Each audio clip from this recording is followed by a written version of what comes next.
आज भले ही हम बढ़िया से बढ़िया प्लास्टिक की पैकेजिंग वाले किसी भी प्रकार के सामान को स्टेटस सिंबल समझकर चलते हों,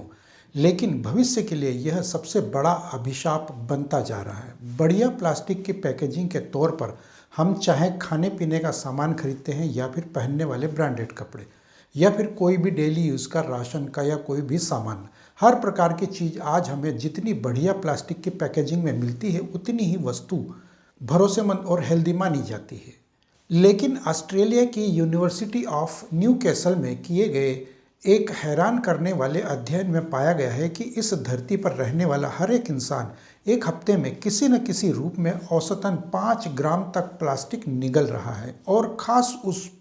प्लास्टिक को जो हमारे डेली लाइफ में एक अच्छी प्लास्टिक पैकेजिंग के तौर पर हमें पसंद आती है। फिर चाहे वो इंसान अमेरिका का हो, फ्रांस का हो, इंग्लैंड का हो, जापान का हो या फिर भारत में रहने वाला ही क्यों न हो। नमस्कार, मैं अजय चौहान। अगर आप मेरे इस चैनल पर नए आए हैं तो प्लीज़ इसे सब्सक्राइब करने के बाद पास ही में बने बेल आइकन को भी जरूर दबा देना, क्योंकि मैं देश, धर्म, अध्यात्म, इतिहास और धार्मिक यात्राओं के अलग अलग विषयों पर इसी प्रकार की जानकारियाँ लाता रहता हूँ।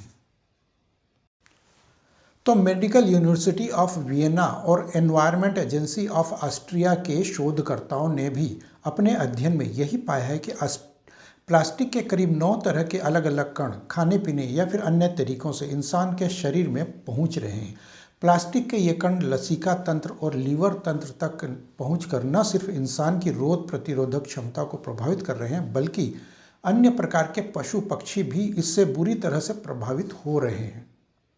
शोधकर्ताओं के अनुसार प्लास्टिक के कण आंतों और पेट की बीमारी से पीड़ित मरीजों के लिए सबसे ज़्यादा खतरनाक होते हैं। प्लास्टिक के इन कणों से कोशिकाओं को तो प्रभावित होता ही है, साथ ही इसमें रक्त के प्रवाह में भी बाधा आती है। एक अन्य शोध के मुताबिक हर साल एक व्यक्ति 52,000 से ज़्यादा प्लास्टिक के माइक्रो कण खाने पीने और सांस के जरिए निगल रहा है। माइक्रो कण यानी कि एक ऐसे छोटे छोटे कण जिनको एक आम इंसान अपने जीवन में कभी भी आसानी से देख नहीं पाता, लेकिन आज हम उसे खा भी रहे हैं और पी भी रहे हैं। तो अध्ययनकर्ताओं के अनुसार पीने के लिए इस्तेमाल में आने वाले नल के पानी में प्लास्टिक फाइबर पाए जाने के मामले में भारत तीसरे स्थान पर है। आंकड़ों के अनुसार भारत में उपलब्ध पीने के पानी में 82.4% तक का प्लास्टिक फाइबर पाया जाता है, यानी कि प्रति 500 मिलीलीटर पानी में 4 प्लास्टिक फाइबर मौजूद हैं। इसके अलावा प्लास्टिक कचरे का 1/3 से भी अधिक हिस्सा प्रकृति में मिलता जा रहा है। खास बात यह है कि उस पानी में जो हमारे पीने का सबसे बड़ा स्रोत है, हैरानी की बात तो यह है कि प्लास्टिक के जलने से उत्पन्न होने वाली कार्बन डाइऑक्साइड की मात्रा भी वर्ष 2030 तक 3 गुना तक होने वाली है, जिसके कारण आम लोगों में दिल का दौरा पड़ने की समस्या और भी तेज हो जाएगी, यानी कि हृदय रोगों के बढ़ने के मामले में कहीं ज़्यादा तेजी आने वाली है। देश विदेश के सभी विशेषज्ञों का एक मत से यही मानना है कि किसी भी प्रकार का प्लास्टिक सेहत के लिए खतरनाक होता है, लेकिन सिंगल यूज प्लास्टिक लोगों के स्वास्थ्य के लिए सबसे अधिक जहरीला और पर्यावरण के लिए भी सबसे अधिक खतरनाक होता जा रहा है। सेहत से जुड़े डॉक्टरों और अन्य एक्सपर्ट लोगों का कहना है कि प्लास्टिक हमारी सेहत को सीधा सीधा भी और अन्य कई तरीकों से भी प्रभावित करता जा रहा है। इसका कारण तो यही है कि प्रकृति कचरा तो अधिक से अधिक 6 से 8 महीने में गलाकर समाप्त कर देती है और प्रकृति के साथ मिलकर शुद्ध हो जाता है, लेकिन किसी भी प्रकार का प्लास्टिक सदियों तक न तो गलता है और न ही प्रकृति और वातावरण के साथ मिलकर अपना आकार बदलता है, जिसके कारण यह सबसे अधिक पानी, हवा और मिट्टी को प्रदूषित करता जा रहा है। तो जॉर्जिया यूनिवर्सिटी के शोधकर्ताओं के अनुसार लगभग 41 लाख टन से 1.27 करोड़ टन के बीच प्लास्टिक का कचरा हर वर्ष समुद्र में चला जाता है, जिससे कि वर्ष 2025 तक इसके दुगुना होने की उम्मीद है। हैरानी तो इस बात की है कि समुद्र में पहुंचने वाला 90% प्लास्टिक का कचरा दुनिया की 10 बड़ी नदियों में से होकर जा रहा है।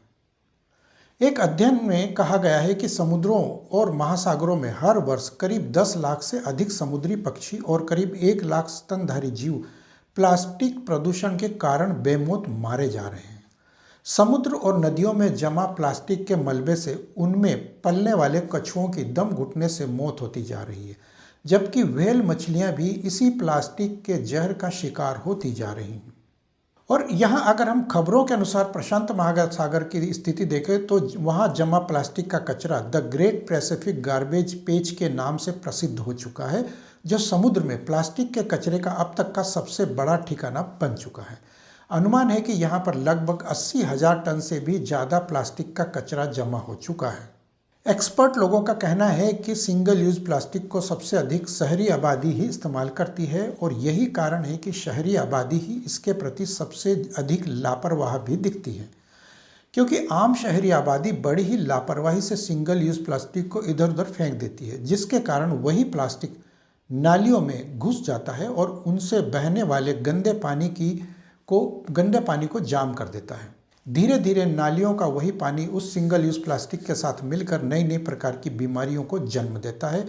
और आसपास की घनी आबादी को अनेकों प्रकार से संक्रमित करता है। तो अगर यह जानकारी आप लोगों को अच्छी लगी हो तो कृपया कमेंट बॉक्स में अपने विचार में जरूर बताएं और जाने से पहले वीडियो को लाइक और शेयर भी करते जाएं। और अगर आप इस चैनल पर पहली बार आए तो कृपया इस चैनल को सब्सक्राइब करके पास में बने बेल आइकन को भी जरूर दबा दें, ताकि मेरे आगे आने वाले वीडियोज़ की नोटिफिकेशन आप लोगों तक पहुँचती रहे। तो मिलते हैं अगले वीडियो में, तब तक के लिए नमस्कार।